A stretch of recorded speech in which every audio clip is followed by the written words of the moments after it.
तो जय हिंद। तो आज के टॉपिक में हम लोग जानेंगे कि प्लासी का युद्ध कैसे हुआ था और क्या कारण था उसमें, कौन जीता कौन हारा और किस प्रकार से अंग्रेज अपने भारत पर अपना न्यू रखा। इन सब बातों को आज की वीडियो में हम लोग सीखेंगे। तो चलो हम लोग शुरू करते हैं।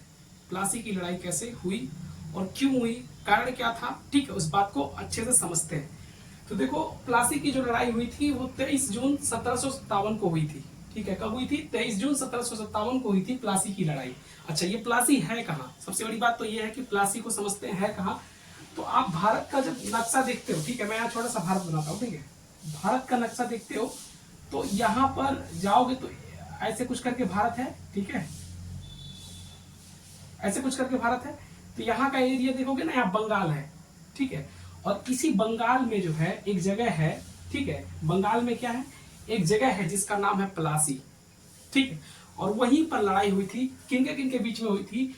तो सिराजुद्दौला और क्लाइव के साथ ये युद्ध हुआ था। क्लाइव के साथ एक व्यक्ति और था, वाटसन। ये दोनों लोग जो हैं अंग्रेज सैनिक थे और इन दोनों के द्वारा जो है, ये क्लाइव उस वक्त वायसराय था, ठीक है, और अंग्रेज थे। ये दोनों के साथ जो है सिराजुद्दौला का युद्ध होता वहां पे। कहानी कैसे बनती है, इस पूरी कहानी को हम लोग समझते हैं, पूरे बैकग्राउंड को समझते हैं, युद्ध का कारण क्या था और कैसे ये युद्ध बना, ठीक है। तो सबसे पहले हम थोड़ी सी कहानी में पीछे चलते हैं, ठीक है। देखो, एक बहुत बड़ा साम्राज्य था जिसको मुगल साम्राज्य के नाम से लोग जानते हैं, ठीक है। ये मुगल साम्राज्य बहुत ही काफी दिनों से जो है भारत पर राज कर रहा था और बहुत ही बड़ा इनकी सत्ता थी, ठीक है। लगभग बाबर ने इसका स्थापना किया था, मुगल साम्राज्य का स्थापना बाबर ने किया था और ये कहानी अभी तक चल रही थी। और ये कहानी कब की है? 1757 की है। और इस समय भी मुगल अपना सत्ता कायम किया था। बट पहले क्या था कि मुगल की जो सत्ता थी 17वीं शताब्दी तक, तो मतलब 1700 शताब्दी तक तो बहुत ही बड़ा, जब तक जो है औरंगजेब था तब तक मुगल पूरे भारत पर छाए हुए थे। और 1757 में कहते हैं कि 1750 तक मुगल सिमट कर दिल्ली तक ही रह गया। मतलब मुगल की जो सत्ता थी बहुत ही छोटी हो गई और जो मुगल साम्राज्य था वो छोटे छोटे राज्यों में बट गया। उसी में एक राज्य बंगाल भी था, उसी में एक राज्य क्या था? बंगाल भी था, ठीक है। बंगाल पर ढेर सारे नवाबों का शासन रहा, बंगाल पर ढेर सारे नवाबों का शासन रहा। ये नवाब किसके थे? ये मुगल साम्राज्य के सैनिक एक तरह से होते हुआ करते थे। जिस तरह से आप अपने भारत को समझ सकते हैं, प्रेजेंट टाइम में केंद्र में मोदी सरकार है, यानी कि केंद्र में आपका प्रधानमंत्री होता है और उस प्रधानमंत्री के अंडर में ढेर सारे राज्य हैं और उस राज्यों में एक एक सीएम होता है। ठीक उसी प्रकार से केंद्र में मुगल साम्राज्य था और इसके ढेर सारे प्रांत थे। उन्हीं प्रांतों में एक प्रांत अपना बंगाल था और उस बंगाल में ढेर सारे बारी बारी से नवाब हुए।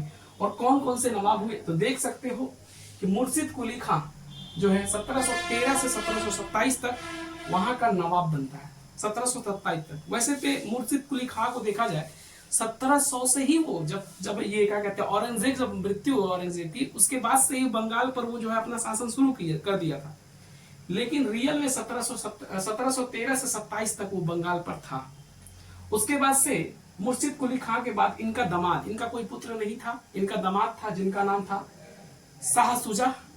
नाम शाह सुजा, लेकिन सुजा से इसको याद रखेंगे आप सभी। सुजा इनका दामाद था और 1723 से 39 तक ये जो है बंगाल पर कब्जा किया, बंगाल पर नवाब के रूप में रहा। नवाब का मतलब समझिएगा कि आप चीफ मिनिस्टर के रूप से समझिएगा इस बात, यानी कि जो हमारे सीएम होते हैं, ठीक है, उनके रूप में आप समझिएगा, नवाब था, ठीक है। 1723 से लगा के 39 तक, सॉरी 1727 रहेगा, यहाँ पे थोड़ा सा गड़बड़ है, ठीक है। 1727 से लगा करके 39 तक जो है शाह सुजा जो है कब्जा करता है। कहाँ पे? बंगाल पे रहता है। उसी समय जो है एक सरफराज खां आता है। सरफराज खां, देखो, सरफराज खां जो होता है वो एक जगह किताब में मुर्शिद कुली खां का पुत्र बताया गया है, लेकिन सच में सरफराज खां सुजा का जो है क्या था? पुत्र था। और यह थोड़ा सा योग्य नहीं था, सरफराज खां योग्य नहीं था और 1739 से 40 तक एक ही साल जो है बंगाल पर शासन किया।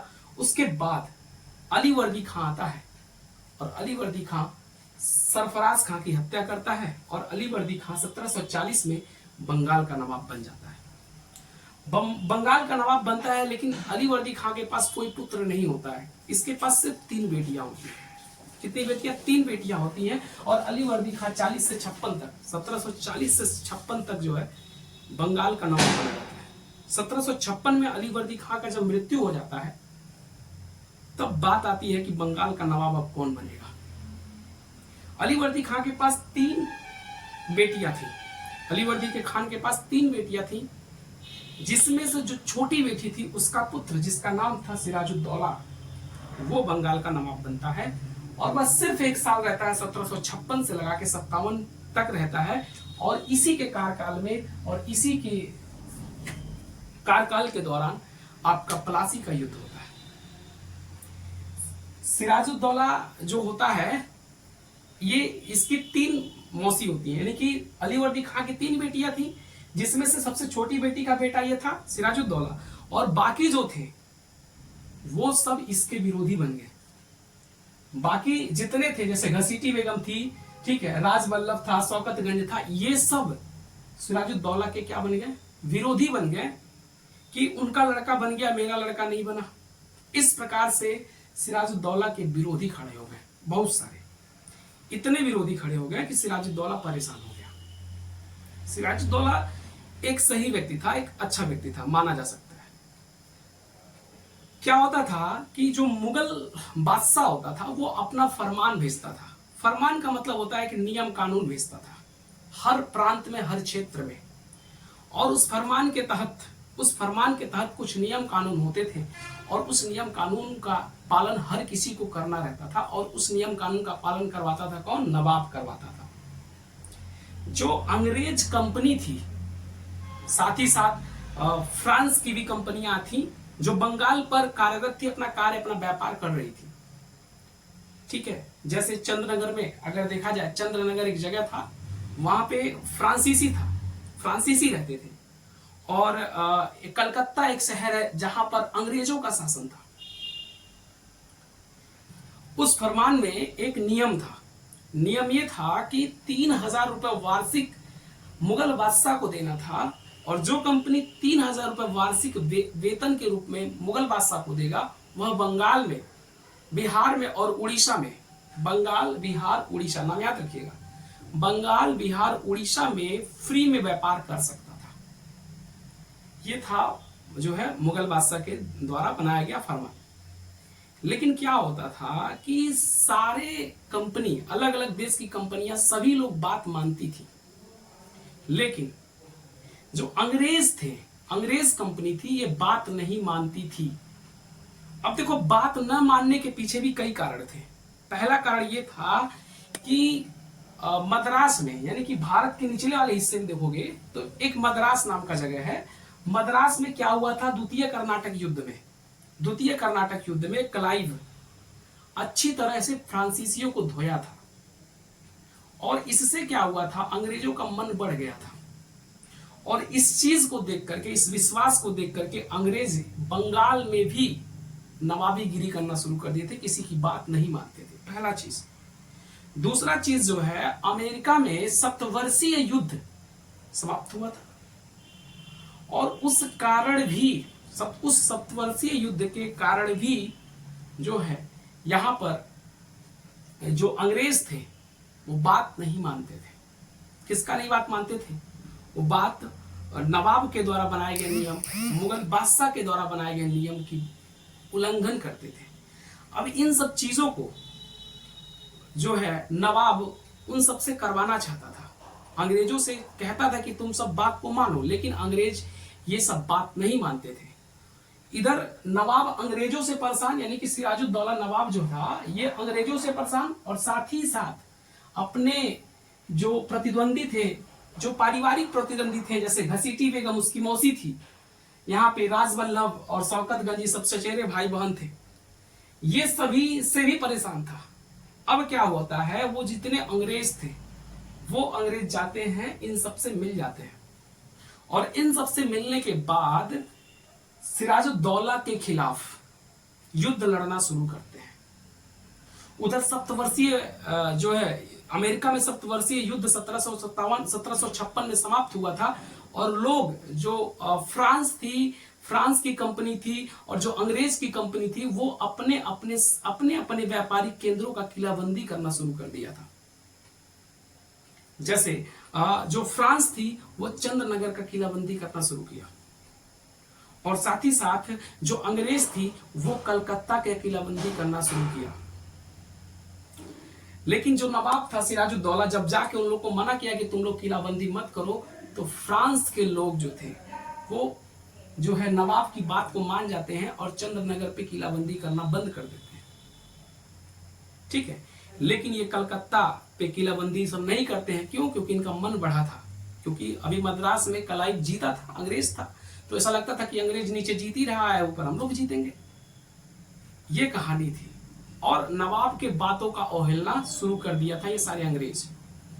बात यहां तक क्लियर आई थिंक हो गई होगी।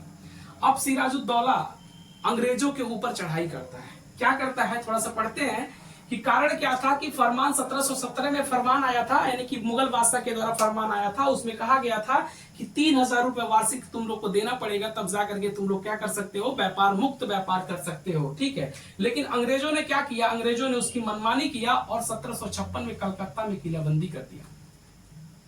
1756 में क्या किया, किलाबंदी किया, और साथ ही साथ घसीटी बेगम, राज शौकत, ये सब भी इसके साथ मिले हुए थे, अंग्रेजों के साथ मिले हुए थे।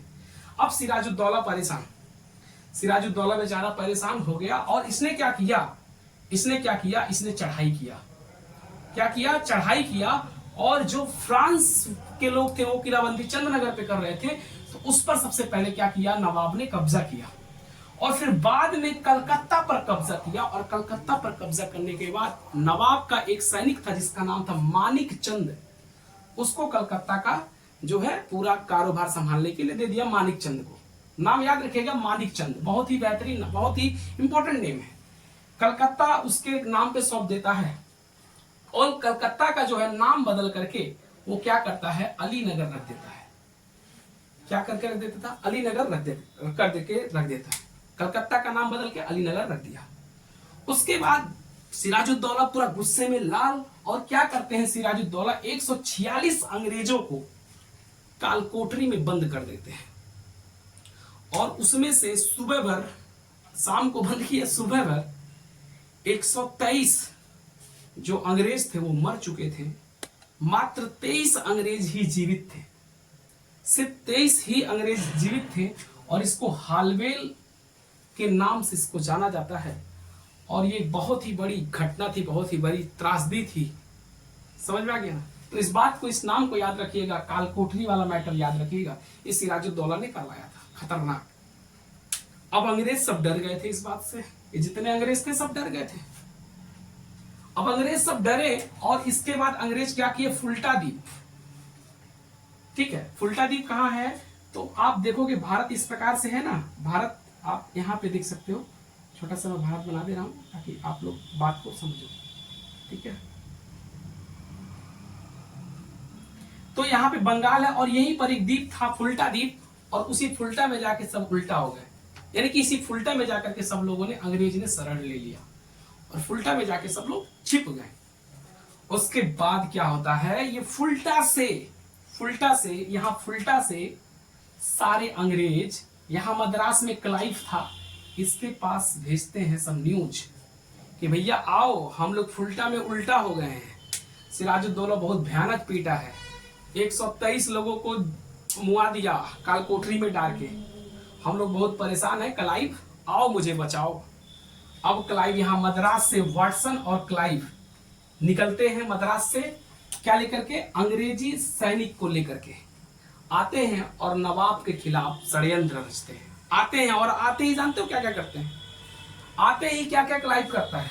उसके पहले, क्लाइव के आने के पहले, ठीक है, क्लाइव के पास इंफॉर्मेशन गया है, उसके आने के पहले क्या क्या होता है, उसके आने के पहले क्या होता है, 4 जून को 1756 में 4 जून को, डेट याद रखिएगा, 1756, कासिम बाजार पर जो है नवाब कब्जा करता है। यही बंगाल में एक जगह है कासिम बाजार, उस पर कब्जा करता है। और 15 जून 1756 को कलकत्ता पर जो है कब्जा करता है, जैसे कि मैंने यहाँ पे पढ़ के सुनाया आपको, कलकत्ता पर कब्जा करता है, जिसका नाम अली नगर रख देता है बाद में। फिर 20 जून 1756 को फोर्ट विलियम पर देखो जून 1756 है, ध्यान रखिएगा। विलियम फोर्ट पर कब्जा करता है, वही बंगाल का एक जगह है, वहां पर कब्जा करता है। कब्जा करने के बाद अक्टूबर 1756 में, ठीक है, पूर्णिया के नवाब, पूर्णिया के नवाब कौन थे? शौकतगंज थे। शौकतगंज कौन था? उनका चचेरा भाई, यानी कि मौसी का लड़का शौकतगंज थे। नवाब को शौकतगंज को क्या किया, जो है मनिहारी में पराजित कर दिया और ये समाप्त हुए। अब इतनी कहानी इधर जो है निपटा दिया नवाब। उसके बाद से ये उल्टा वाले जितने थे, फुल्टा में उल्टा हुए थे, वो सब क्लाइव के पास क्या करते हैं, फोन करते हैं, इंफॉर्मेशन भेजते हैं, और क्लाइव वहां से जो है वाटसन के साथ आता है। कहां पर? बंगाल पे आता है सिराजुद्दौला के खिलाफ युद्ध करने। अब क्या होता है, जब ये आता है क्लाइव, तो सबसे पहले क्या करता है, 2 जनवरी को आता है, और 1757 में देख सकते हो ना, यहाँ पे जून है और 56 है, और 2 जनवरी 1757 पे सबसे पहले कलकत्ता पर कब्जा करता है, जो पहले अंग्रेजों का था। किस पर कब्जा करता है? कलकत्ता पर कब्जा करता है। यहां पर जो है 15 जून 56 को कलकत्ता पर कब्जा कौन किया? नवाब किया। अब जब क्लाइव आता है तो 2 जनवरी 57 को कलकत्ता पर कब्जा करेगा, और जब कलकत्ता पर कब्जा करेगा तो नवाब कहेगा ठीक है, कलकत्ता तुम ही लोग का था तो चलो ठीक है। लेकिन उसके साथ साथ संधि हुआ। क्या संधि हुआ? 9 फरवरी 1757 को एक संधि हुआ, अलीनगर की संधि जिसको जानते हैं। और अलीनगर किसका नाम था? अलीनगर कलकत्ता का ही नाम था। और अलीनगर की संधि होता, उसमें क्या होता है कि जितना अंग्रेजों का अधिकार था, पहले जो फरमान के दौरान अधिकार दिया गया था 3000 रुपए वाला मैटर, ठीक है, वो सारा अधिकार वापस दिया गया, और साथ ही साथ टकसाल बनाने का कार्य किया गया।